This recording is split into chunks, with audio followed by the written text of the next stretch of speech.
Bismillahirrahmanirrahim. Assalamualaikum warahmatullahi wabarakatuh. Sebelum kita memulai pembelajaran pada pagi hari ini, kita berdoa terlebih dahulu ya. Berdoa dipersilakan.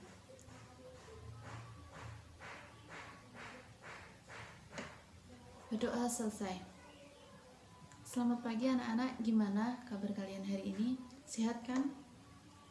Kenapa? Ada yang belum sarapan? Ya, ditahan ya, sebentar lagi istirahat. Habis jam ibu istirahat kan? Ya.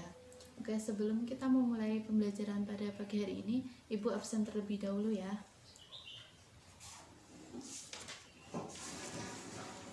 Andita, Bagas,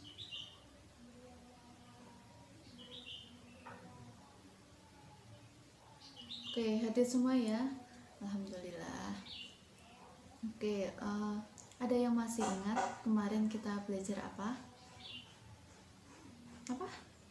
Ya, kemarin kita belajar mengenai kerjasama ekonomi internasional. Kemarin kan kita sudah membahas mengenai pengertian, manfaat, dan faktor-faktor kerjasama ekonomi internasional. Nah, sekarang saya ingin bertanya, kenapa kok kerjasama ekonomi internasional itu penting dan sangat dibutuhkan? Ada yang tahu alasannya? Ya, silakan. Baik, jawabannya bagus. Mungkin ada jawaban lain? Ayo dong, sekarang giliran yang nanti. Saya nanti saja. Ya, jawabannya bagus-bagus ya, benar. Jadi kerjasama ekonomi internasional itu dibutuhkan untuk memenuhi kebutuhan suatu negara. Walaupun negara tersebut negara modern, negara yang sudah maju, sumber daya alamnya melimpah, tetapi dia tetap tidak bisa berdiri sendiri dan tetap membutuhkan negara lain untuk memenuhi kebutuhannya yang belum bisa terpenuhi oleh negara tersebut. Pada kesempatan kali ini kita akan mempelajari mengenai perdagangan internasional. Jadi setiap negara itu pasti memiliki potensi yang berbeda-beda. Contohnya negara Arab Saudi. Pasti kalian sudah pernah mendengar ya, Arab Saudi itu merupakan negara penghasil minyak bumi. Namun tentunya Arab Saudi membutuhkan sumber daya alam yang lainnya. Contohnya yaitu karet. Sementara itu Indonesia merupakan salah satu pemasok karet di dunia. Namun Indonesia masih kekurangan minyak bumi. Oleh sebab itu Arab Saudi menjual minyak buminya ke Indonesia, sedangkan Indonesia menjual karetnya ke Arab Saudi. Inilah yang dinamakan perdagangan internasional. Dari contoh yang ibu berikan tadi, ada yang bisa menyimpulkan apa sih arti dari perdagangan internasional? Ayo silakan.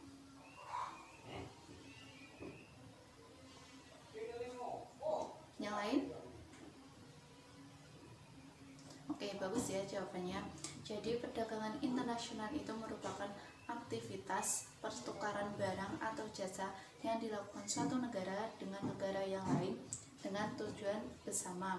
Perdagangan internasional menimbulkan aktivitas yang dinamakan ekspor dan impor. Ekspor sendiri merupakan aktivitas mengirim atau menjual barang dari suatu negara. Contohnya tadi Indonesia yang mengekspor karetnya ke Arab Saudi. Ekspor sendiri biar lebih mudah diingat, ekspor itu diingat yang depannya exit kan keluar. Jadi ekspor itu mengeluarkan barang atau menjual barangnya dari dalam negeri ke luar negeri, itu yang dinamakan ekspor. Yang kedua adalah impor. Impor merupakan aktivitas membeli atau memasukkan barang dari luar negeri. Impor, in kan ke dalam, artinya memasukkan barang. Contohnya tadi ya, Indonesia mengimpor minyak bumi dari Arab Saudi. Gimana? Sudah paham? Kalau sudah, sekarang kalian membentuk 4 kelompok. Terserah mau absen atau mau berhitung. 4 kelompok. Iya, 4 kelompok. Mau berhitung saja? Ya, silakan berhitung. Dimulai dari sebelah kanan. Gimana, sudah dapat kelompok kan? Sekarang kalian berkumpul menurut kelompok kalian masing-masing. Nggak apa-apa, silakan kursinya diputar biar enak diskusinya, karena kita akan melakukan diskusi. Melingkar saja.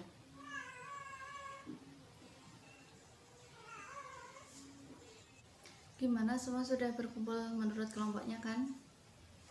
Kalau sudah, yang tadi pendapat kelompok 1 ya, itu silakan dicari mengenai faktor pendorong dan penghambat perdagangan internasional. Kelompok 2, manfaat perdagangan internasional. Manfaatnya itu baik dari penjualnya maupun pembelinya. Terus yang kelompok 3, dampak positif dan negatif dari perdagangan internasional.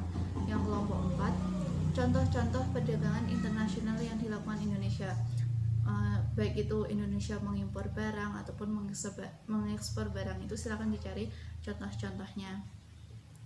Jadi gini, kalian kan mencari tadi materi yang sudah ibu berikan, itu silakan dicari. Kalian boleh menggunakan smartphone kalian, lalu kalian menyimpulkan hasilnya, ditulis. Kalau sudah, silakan dipresentasikan dan kelompok lain silakan menanggapi.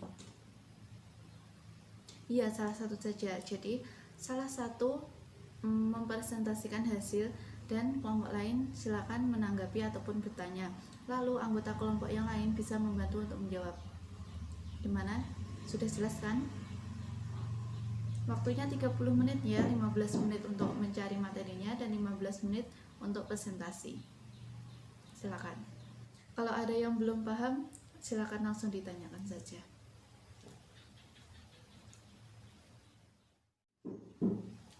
Sudah 15 menit ya. Sudah dapatkan materinya? Sekarang silakan pilih salah satu untuk mempresentasikan hasil yang kalian peroleh. Dimulai dari kelompok 1. Nanti kelompok 2, 3, dan 4 silakan menyimak, menanggapi, ataupun boleh bertanya. Ya, silakan. Gimana untuk kelompok 4? Masih ada yang ingin ditanyakan atau belum puas dengan jawaban kelompok 4? Sudah ya. Kalau sudah, sekarang silakan kembali ke tempat duduk kalian masing-masing. Bagus. Untuk jawaban dari masing-masing kelompok saya rasa sudah cukup bagus dan penjelasannya pun juga sudah cukup bagus. Ada yang ingin ditanyakan? Ya, silakan.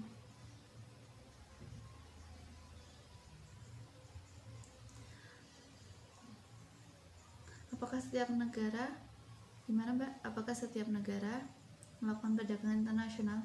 Ya, setiap negara itu pasti melakukan perdagangan internasional, karena tidak mungkin suatu negara itu dapat memenuhi kebutuhannya sendiri.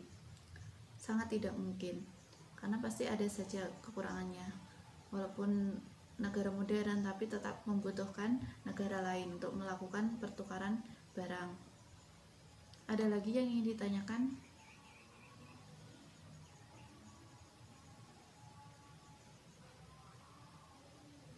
Oke, kalau sudah tidak ada yang ditanyakan, kita cukupkan pembelajaran pada pagi hari ini.